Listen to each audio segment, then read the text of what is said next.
So today we're going to talk about Int Ribrianne, and I think that Int Ribrianne is nasty, right? So let's talk about her post EZA real quick. So post EZA, she's pretty gross for Battle Road, right? She seals, she's a attack debuffer that is a support type unit. That's that's pretty good, right? And post EZA, she stacks, she still seals, she attack debuff still. She's a support type unit still. I clicked on Peppy Gal's an accident, but let's go back on over to it. Yeah, she's a support type unit still. She has two separate procs of additional super attack chances too. Like, what? She's good. She's so good. If they were to put this design on a Saiyan, a hybrid Saiyan, hell, even a villain unit, do you know how nasty they would be? What's going on, guys? It's your boy Dev, back with another one of these Dokkan battle videos, and today we're talking about Brienne de Chateau. Gotta say it, right? Brienne de Chateau. That's a beautiful name, right? That's a very good looking name. So, we're gonna talk about Ribrianne and why I think her design is just so good. She has such a good design, but the problem is that Peppy Gals is just not in the greatest place right now. So, Int Ribrianne comes out during the legendary Goku event meta, because that's August 13th of 2019. But technically, she starts out as an SSR, right? Let's go back on over to her SSR. Yeah. Right over here. Yeah, we're gonna take her right here. So, yeah, in all technicality, she starts out as an SSR, and she doesn't get her awakening until August 13th of 2019. So, what does she do pre-Dokkan awakening? She seals, she raises her attack and defense by 100%. And she is a attack debuffer. Yeah, she's an attack debuffer that seals, right? So that's definitely useful for Battle Road, because that was, at the time, she was out during the Battle Road meta, right? So that's something, yeah? So let me take a look at her pre-EZA, post-Dokkan Awakening. So how does she look during the legendary Goku event meta? I don't really think that you would want to run her during the legendary Goku event meta, because she doesn't stack, and her defense will be severely lacking, right? Although Kion Khalifa were out at the time, back in 2019, they can definitely carry Ribrianne, because she can support the best LR in the game at the time, that being Kellen Khalifa, and that can get the job done. Although if she gets touched, she can really just, she can get body bagged really quickly, right? So during the Legendary Goku event meta, you didn't really want to use her in there. Her main focus of you wanting to use her was more so inside Battle Road or Dokkan Battlefield, because she seals inside her super attack effect, and she's an attack debuffer. So a sealing attack debuffer is good. She lowered enemies' attack by 30% passively, which is powerful, right? That's definitely pretty goddamn good. So where she got most of her value was being inside Dokkan Battlefield and Battle Road anyways, where you can most likely get those effects off regardless, right? So I think that her inside Legendary Goku event was not really a good pick, but Kellen Khalifa could carry the shit out of her, so I mean, who cares, right? It's something. Now, how does she perform during the meta that she gets her EZA, that being the red zone meta? So, one thing I want to state about her, right? She is very just designed beautifully. But the problem is that the design on her does not look great. This design will look better on another unit other than her, because she's doing so much, right? It's like, okay, we expect these Peppy Gal units to look like this, but why don't they give this specific design to another unit, right? Like a Vegeta card.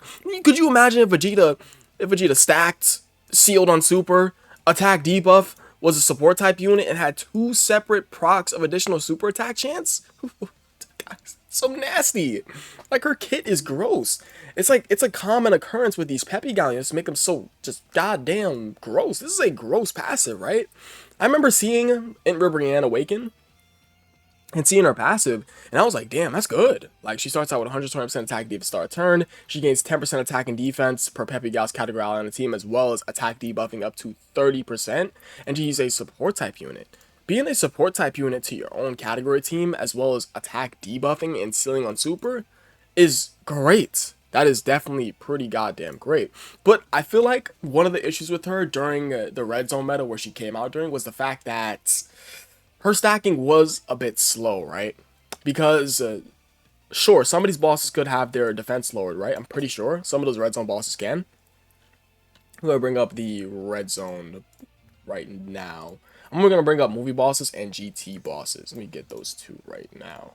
Oh, I brought up in the wrong window.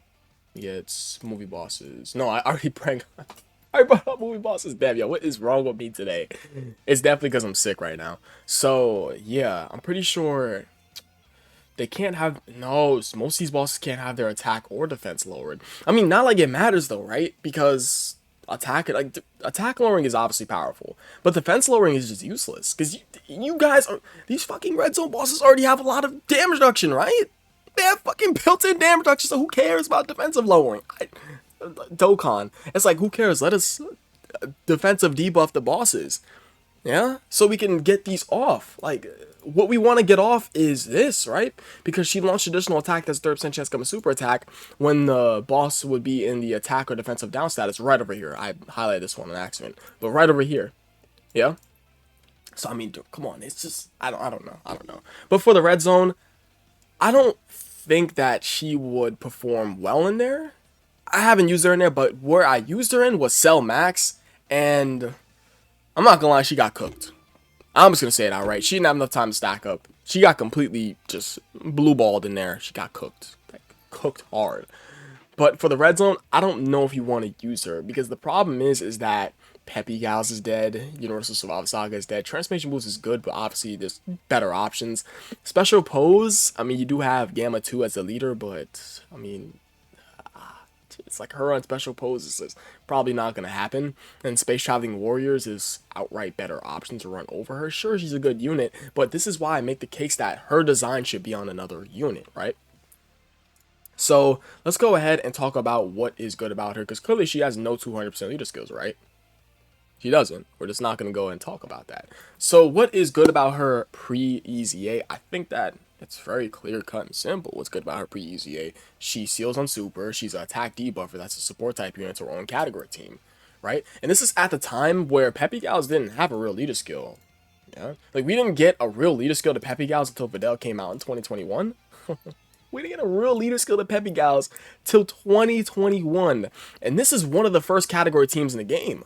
It's crazy. It is really crazy. It's just out of this fucking world, bro. So going back on over to Ribrianne, those are the three things I get about her. She has a solid super attack effect for the time that she first got her PreCon Awakening. She's an attack debuffer that supports. So supporting her own category team while attack debuffing and sealing is powerful. Now what's good about her post EZA? She's a stacking unit that has two separate procs of additional super attack chance, as well as her sealing on super attack to support one of the parts of her procking for additional super attacks. And she's a support type unit that still debuffs. That's great. That's just fucking amazing. That's great, man. Right? So in a vacuum, she can quadruple super attack. That's all she wrote. She can quadruple super attack while having an active debuff up, sealing the enemy and supporting her own category team. Yeah, like she's pretty goddamn good. And I got notified that one of you guys in the comment section said that I say yeah a lot. I do say yeah a lot, but that's one word that I'm probably not gonna get out of my system. Like the other thing, I can't remember what I said a lot. I remember it was one term I said so goddamn much. I don't remember what it was. I don't think I'm ever gonna stop saying yeah though. Because I say that shit a lot. That's a word I'm not gonna be able to get out of my system. What was the one term I said so much? I do not remember. For those who've been watching me for a while, can someone let me know? I don't remember what it was. I'm gonna give you ass a heart for that one.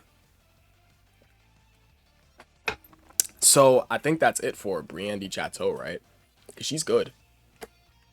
She's good. I think the only issue with her is the fact that she's on the severe lack of category teams with no 200% leader skill, as well as her weird link set. Because what's her best linking partners?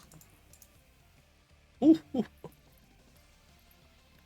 That shit is ass. That's bad.